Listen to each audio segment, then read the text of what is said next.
You and I would call it a sponge bath. To pharmacist Mark Foster, it's a sacrament. Last rites. In a few hours, Foster will be dead. Unremarkable, right? No. Pay attention because this story is going to get crazy real quick. My father was a phenomenal character. Tantra is just a sexual religion that my dad was into for a while, and taught classes at his house and stuff like that. Really.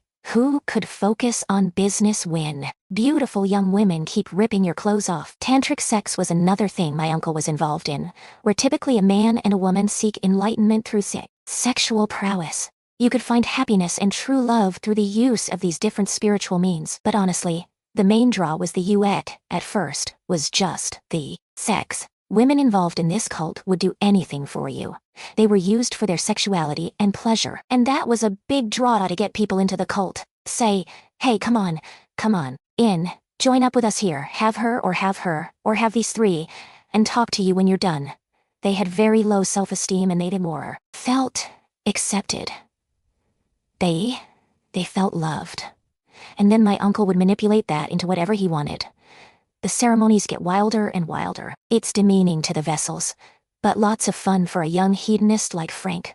The drums started going, and as we danced, blackness just came across my body. I knew I was there, but I wasn't completely lucid of what was happening.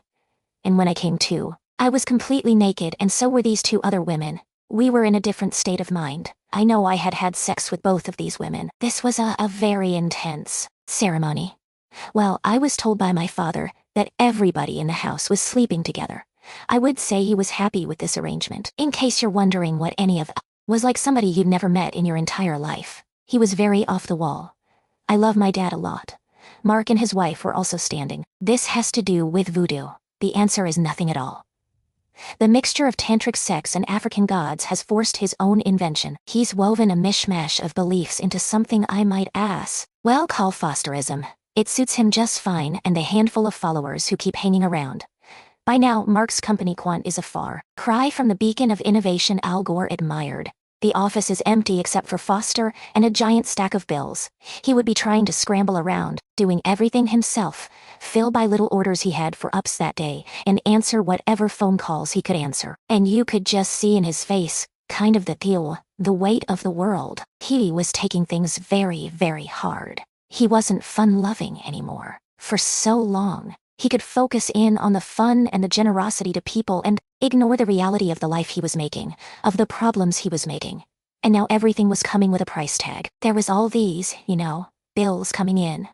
All these dollar signs telling him how much he had screwed up. I think that he felt like he had failed and he just didn't have it in him to pick himself up and start over again. When the business collapsed, his income collapsed with it. Losing the cash cow was difficult on him. Not long afterwards, a relative finds Foster in a closet holding a gun. He ends up hospitalized for depression. It's a low point for sure, but you can't keep a smart, charismatic high priest down for long. When Mark Foster is released from the hospital, he's broke. He rents a few rooms on the wrong side of the tracks. He takes yet another wife, Sarah. Believe it or not, she's the sister of parents for his nephew Frank, whose mother died when he was a kid. Frank's not his real name, by the way. He asked us to call him that. I felt very loved by my uncle. Wife number 3. Oh, Sarah comes with some baggage. A kid and a hostile ex who wants custody. Mark believes voodoo spirits can help fix Sarah's custody battle. He sends Aposia followers to a cemetery to cast some evil spells. Myself and Greg had been asked to intervene, in a magical sort of sense. The plan is to persuade the spirits to make something bad happen to take Sarah's ex out of the picture. So we brought what could be termed vessels, people that could be used without consequences to ourselves, into a cemetery, and did a ritual ceremony involving a sacrifice over a person's grave. Now I'm told you have to be really careful when you call up dark spirits. They can turn on you. It's way safer to dupe somebody else into doing your dirty work. And we had these 3 initiates actually do it. Manipulation. That's what it was. Selfish is another word. Selfish and evil. Make no mistake. To a believer, magic has power to help and harm. And Mark Foster has crossed a line here, using what he thinks is his influence in the spirit world to harm somebody. Up until now, you not be far off in thinking Foster is a fun-loving eccentric. But when you start trying to hurt people with your spiritual powers, well, there's a term for that. Black magic. Santia's dark side. After almost a decade, the party's over for sex, co-priest and businessman Mark Foster. He's broke. Craig Frisner, Frank, and a couple of Othel. He went out of his way to make me feel like I was a very special person and part of his family. He would read my palms and do tarot readings on me and stuff. The hard vessels remain. With his back against the wall, Foster's quest for spiritual power takes a dark turn.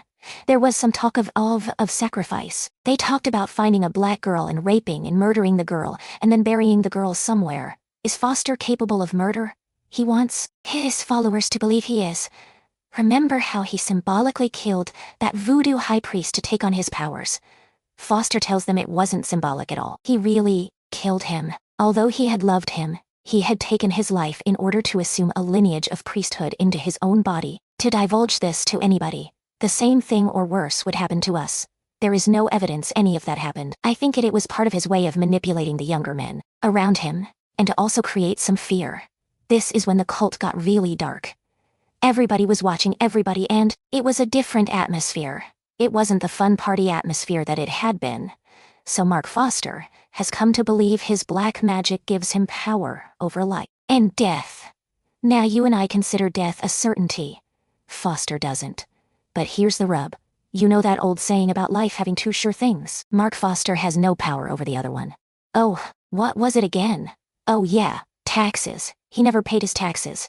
He, Justice ignored it. And the IRS was coming after him. He owed somewhere in the area of 2 to 3 million in taxes. See what you did? I looked at it more like a joke than anything else. Why don't you put your stone top there? The Fosters fit right into their neighborhood of God-fearing, wholesome. That's 2 or 3 million more than he has. And never paying your taxes, that's jail time. Not even evil spirits can save off the IRS. Or can it? Foster comes up with a getaway plan. He buys life insurance and names wife Sarah, nephew Frank, and follower Greg as his beneficiaries. So, what's his bright idea? It's simple, but bizarre. He will get Greg to shoot him. Then Asu can move his spirit into Greg's body. Oh, the IRS will never find him there. And the plan gets even more ingenious. The insurance money will make life comfortable for Sarah, the kids, and the reborn Foster. All his problems solved with just one little magic bullet. It's flat-out crazy. Does Foster believe it? No one knows, but he does convince Frank and Greg. Foster said that it was his time to go. He's reached his spiritual capacity on Earth and his body is just useless here at this point, and that his soul now needs to enter into his highest disciple. Greg was supposed to take on Mark's identity spiritually, emotionally, psychologically. He was now supposed to be in a sense the man of Mark Foster's household. That was the intention for the money. Was so that Greg could administer it accordingly for the children, for their futures, for the wife. It was a very convoluted story, but somehow my uncle was able to have it make sense, and we believed him. We all did him, like it was the morally correct thing to do. I don't know why he got caught up in it. It sounds ridiculous to me to inherit man's soul. It's too bizarre for me. July 17, 1997, the day before he is to die, Mark Foster sends wife Sarah away. People. They worship at the Seventh-day Adventist church. But for Foster, his church doesn't have all the answers. Foster is what you call a seeker. Then he tapes a goodbye video for his kids to watch. The Africans believe that this life is a party. In order to go home, we have to get our party right. Or at least we have to strive to get that party right. It was hard to watch because I could see the sadness in my dad's eyes. We celebrate life as we celebrate death. Death is nothing to be afraid of. Death is a great crossroads. A change in attitude, a change in longitude, a change in the way that we perceive our spirit. When we reach that portal, they'll ring some golden bells. He was depressed, and I saw a man who needed help and just couldn't get it together enough to get help for himself to admit that he had a problem. And sometimes, we may need to call on the help of what the Africans call the Rish spirits. I asked him, is there anything else we can do? Do we have to do this? There's got to be another way. And he had said, well, there's 2 choices. We can go do this, and this will happen to me, or we'll take you, and we'll sacrifice you, and you can take my place. And then, he said it was his destiny. He was master of the domain, and you didn't have a choice. Mark's plan requires him to treat his body to one last fling at earthly pleasure. There was a woman that came in, and she was considered a vessel to use. Before we did this, there was a number of different sexual acts performed with this woman, and then she left. My uncle, always looking for spiritual answers, a path to follow. He doesn't find a truly satisfying one in his church, so he keeps looking. He finds lots of things that intrigue him. Hindu gods, Buddha, Odin, occult beliefs. That was prepared for what was to happen next. When morning comes, Foster and his 2 loyal followers head out to meet their destinies. It's waiting for them on a dirt road just across the Wisconsin border. The emotion was so intense. It's hard to put into words the kind. The feelings that I had to help end my uncle's life. My uncle and Greg got out of the car. Well, Greg covered himself in kind of fine rubber clothes and had a gas mask on to avoid any blood splatter, as it were, which seemed to me to be just not fitting. If this is meant to be, why would you do that? My uncle grabbed his .44 caliber rifle, cocked it, put it in Greg's hand, and then pulled the barrel up against his chest. My uncle nodded, and Greg pulled the trigger, but it didn't fire. Mark Foster was a prankster. He was a trickster, and he tested Greg's courage, so to speak. And I think that maybe somewhere inside of him he thought, oh, this is just another one of his tests. So my uncle took the gun, made sure the bullet was chambered, handed it back. Mark's nephew, Frank, watches from the car until anyone car. I don't know if he helped him squeeze the trigger or if Greg did it on his own, but there was a shot. My uncle fell over. Spiritual world fascinates him. Mark was a very spiritual person, or what, and died. Mark was the trickster, which raises a lot of questions. You know, was this all a trick? Was it trick on Greg? Instead of killing himself, he needed some glorified way of doing it to sensationalize himself. And guess who has to pay for it? Young 24-year-old guy that really believed him. I think sad. It's cowardly. Mark Foster's plan is that his soul will move into Greg Friesner's body. As far as we could tell, it doesn't work. Greg Friesner does not become Mark Foster. He becomes a criminal, a murderer, and thanks to his name on that insurance policy, in the eyes of the law, he's the worst kind, a killer for profit. When Greg came back to the car, we were both pretty devastated. He had told me that my uncle had said, his last words were, "No, it's not me. This isn't me. It's not happening. I'm crying." And then he realizes what he had done, and then he starts crying, and it took a little while for us to stop. And from there we went and disposed of any would-be evidence. When we got back to my uncle's house, reported him as a missing person, which was per his instruction. A Methodist minister finds Mark's body and says a prayer for him. He was found, and he was dead, and he was shot, and we were just in shock. We just broke down. I was sad that the inevitable had happened. I thought Mark was really going to crash in some way. He was on this roller coaster ride and it had to come off the tracks at some, I would call very new agey person. He was always into something. I come over to his house and he's like, "Look at this new Buddhist statue I bought." I think he was seeking eternal knowledge. Foster has one last trick, one final manipulation. During the autopsy, they found a note in his shoe that had the names of 2 men on there. One of the names is that of Sarah's ex, the one fighting for custody of his kid. It's an attempt to frame him as a murderer. It definitely turned into a wild goose chase. Within days, they discovered there was something more bizarre involved here. Foster, the trickster, planted all kinds of false clues to hoodwink the cops. Their confusion doesn't last long. Investigators discover Foster's farewell video and the insurance policy. Police suspect something odd's going on, and Angela, Mark Foster's daughter, is sure of it. She and her cult member, cousin, are close. Angela offers to wear a wire. The cops take her up on it. My cousin did say stuff that implicated himself. I'm like, they'll never find that gun and stuff like that, and said that my dad's death was like a party, and like it was a celebration. It takes Frank quite a while to realize what he's done. About a year and a half after my uncle's death, that's when it dawned on me that I was involved with the actual murder of my uncle. I could have done something to stop it, but I didn't. And that's something I deal with every day. Police are sure it was Greg who killed Foster, but they can't prove it, not until Frank confesses. Of the universe.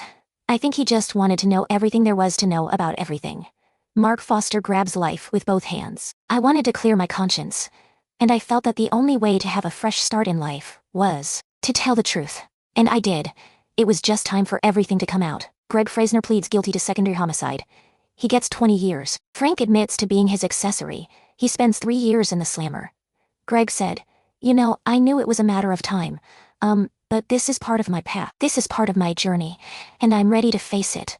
And that he stands by what he did. He believes it was right. He believes that it was part of the journey. To this day, he speaks very, very highly of him. He truly believes that Mark Foster was an amazing man. I have said to Greg, "What the hell were you thinking? Why would you do something like that?" And he did not answer me. I do know that he took another human being's life. And that's very wrong, but I love him. He's my son. I think there were a lot of different facets to Mark Foster. And I never can say that I knew who the real Mark was. I can say that I think he felt trapped in the end. Eventually, when I came to grips with reality, I felt that I had been taken advantage of by someone that I looked at like a father figure. But even bearing that in mind, I still have love for the man, and I hope he found peace. It speaks volumes about Mark Foster's power and charm, that the two people his spirituality quest messed up most still love him. Foster really believed his black magic. The man bathing him is Greg Friesner. He'll be the guy who pulls the trigger. The strange thing is Mark's murder is his own idea. Yeah, you heard me. His curiosity about the world is insatiable. He wanted to know about everything, and wanted to experiment with everything. He'd get into fly fishing for a couple. Had power over death itself. He thought he had become as powerful as the spirits he worshipped. Crazy maybe. Egomaniac. Oh, that's for sure. And his ultimate manipulation was his most self-centered. His children are fatherless. His two closest followers went to jail. Mark Foster's God, is known for leading his followers down the wrong path. But Ashu is not to blame. He's also the god of free will. Mark Foster made his own choices and he dug his own grave. I forgave my cousin because I knew of my dad's involvement into his own death. And I knew that my cousin loved my dad and would do anything for my dad. When I look back on the time spent with my uncle, it was simply and purely a path of madness.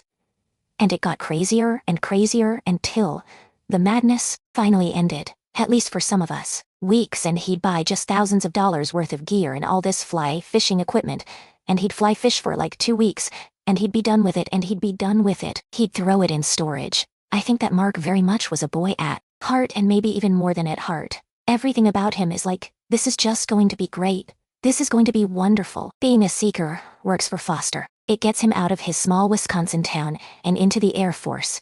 It gets him a pharmacist license and a successful career in the big city. It opens a lot of doors for him. One of those doors takes him to New Orleans. His trip there introduces him to Santaya. It's the spiritual awakening he's been looking for. Santaya is the Cuban version of voodoo. It's not a weird cult of spellcasters and zombie makers like in the movies. It's actually an ancient religion with only millions of followers, and its roots are in Africa. Now, to people who believe in Santaya, the line between the spirit world and our world is not hard and fast. It can be crossed. Let's not get this wrong. There are lots of reasons to talk to spirits. Santa's gods and spirits care about you. They can help you get what you want out of life. My uncle believed in Santaya as a tool, a means to an end. The power that he believed he could get or influence over people. And he believed it with his whole mind and heart.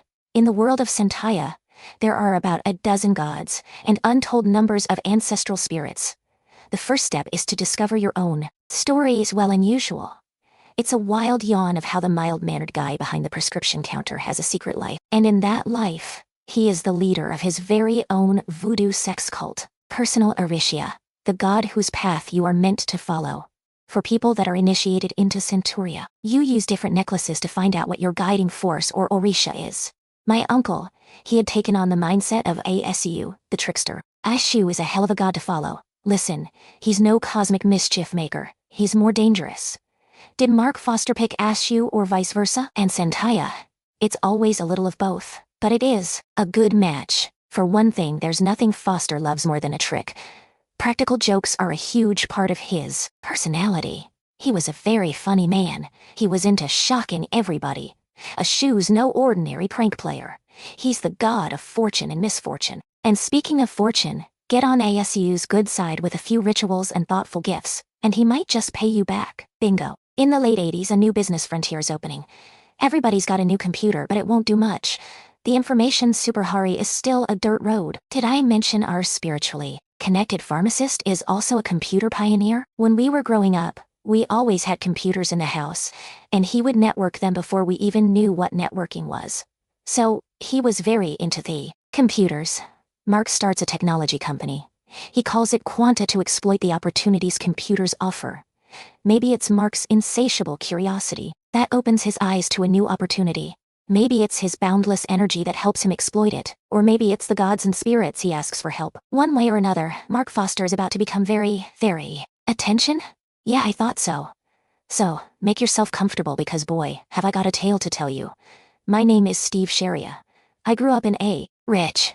It looks like a shoe has showed him the right path. But what the gods give, the gods take away. Mark Foster's life will soon be over. His chief disciple Greg will be the one who kills him. Mark's nephew, Frank, will be there to help. He decided it was time to die, but he didn't want to do it himself. He wanted somebody else to do it for him. By 1989, Mark Foster, pharmacist, father, spiritual seeker, voodoo initiate, is on the cutting edge of modern technology. Mark had a lot of inspiration and a lot of good ideas. He understood the principles of business, and he was a good salesman. By the end of the 80s, the computer companies have figured out a way to put huge amounts of data on a CD. Foster figures out if he puts loads of free information he gets from the US government on a disk, he can make a tidy profit. What he makes is a fortune. One of Quant's first products is the CIA World Factbook. It's a US government publication that's basically an atlas. It costs pennies to burn one, and sells for $130. When I first started at Quanta, it seemed like the sky's is the limit. We had a good product that people hadn't seen before. You know, searchable disks full of information. It seemed like it would keep growing and becoming more successful as time went on. His sudden success opens the door for Mark to show another face.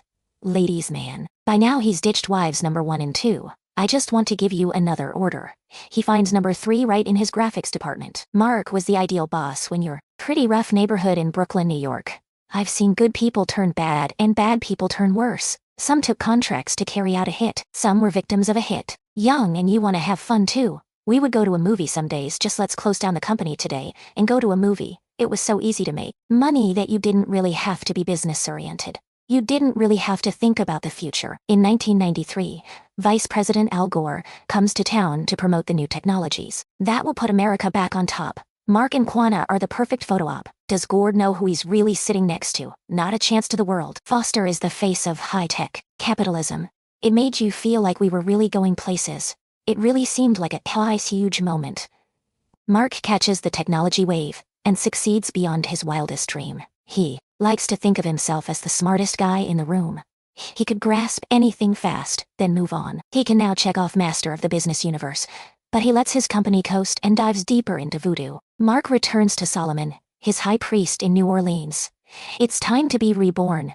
For a resurrection to happen, of course, the old Mark must die. It's all symbolic. It turns out Mark wants to be more than a priest. He wants to be a spiritual master. In voodoo, that's a position you have to inherit. You got to kill the priest who initiated you. It's more symbolic mumbo-jumbo.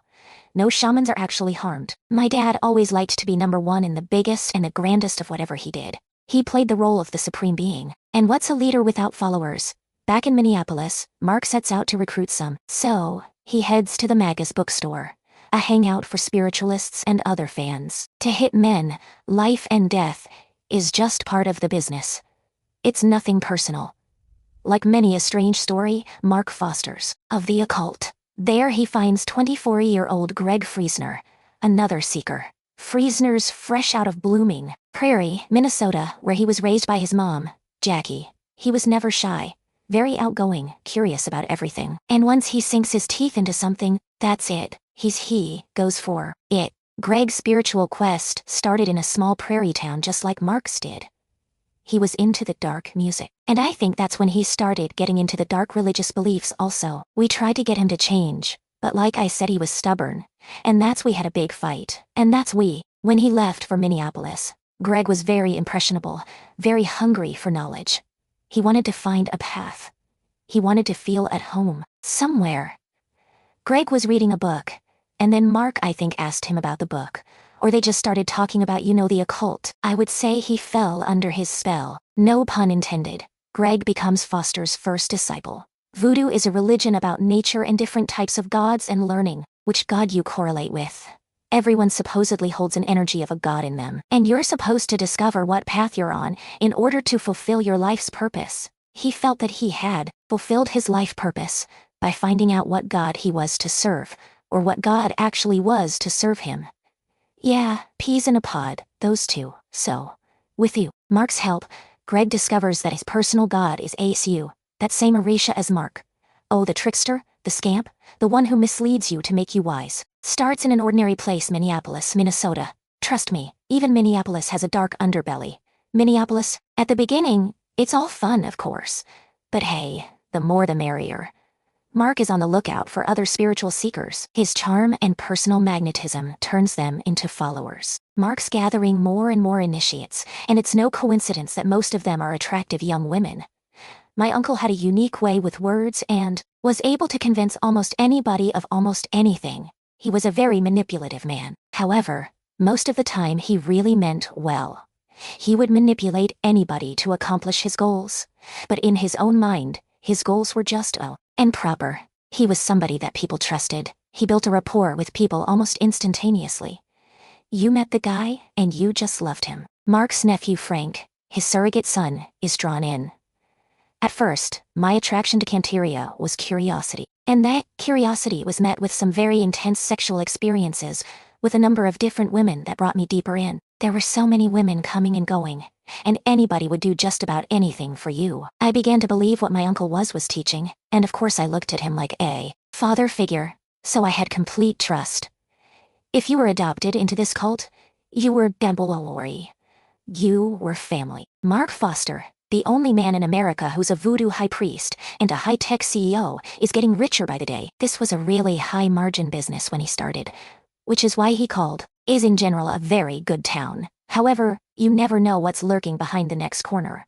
If it's a McDonald's or a voodoo cult, it's a cash cow business, and took the cow's head logo as the symbol of Quanta. He just had a fetish with bovine art for a while. He really got into the cows for a long time. That's probably the longest thing he held on to was his love of cows. As the cash cow keeps filling his bank accounts, Mark treats his followers to a great time. The business was going like gangbusters, and he was treating his family and friends. He loved limos. Just about every weekend he was in a limo driving his friends around. My father was very generous, and the more wealthy he got, the more generous he was. Money didn't really change my dad at all. He was just allowed to buy more expensive things and give more money away to people. He always treated everywhere we went. Just one little problem. As time went on, Mark was, as best as I know, spending more money than what he was taking in. You know, he was more interested in having fun than in managing a company. And as long as the company was doing well, he could have fun and not have to be too concerned about it. But the more there was competition in the industry, the more difficult it became. So today, suddenly, we really needed to get something done on whatever front. Our technical manual isn't good enough. Tomorrow it's something else. It's something else. Always, rush to do this, rush to do that. But, there was no clear vision, no clear plan. Look, I got to admit I'm no businessman, but I do know that Mark's walking a tightrope carrying a balance sheet that ain't balanced. Too bad his personal guard is a shoe, the trickster. He loves leading you down strange paths. Mark's personal voodoo sect is about to morph into something closer to a sex cult. Mark Foster is on his way to die. In the history of Minneapolis, you might never find anyone with a weirder secret than Mark Foster's. On the surface, he's a charming local businessman. Nice house, a few kids. He has convinced his #1 follower, Greg Friesner, to be the hitman. In the past, Foster's voodoo schemes have all been spiritual symbolism. This time, it's for real. Foster believes his spirit needs to change bodies. He's figured out how to make that happen this way. He's got it all planned. The seeds of the bizarre tragedy that will end, forced his life, was sown by a simple turn of fortune. He doesn't realize how fast yesterday's sensation becomes tomorrow's where are they now. With technology, you've got to stay on your toes. His company is in trouble, and he just can't turn it around. CD-ROMs are getting better and better, but Quanta is just turning out the same old, same old.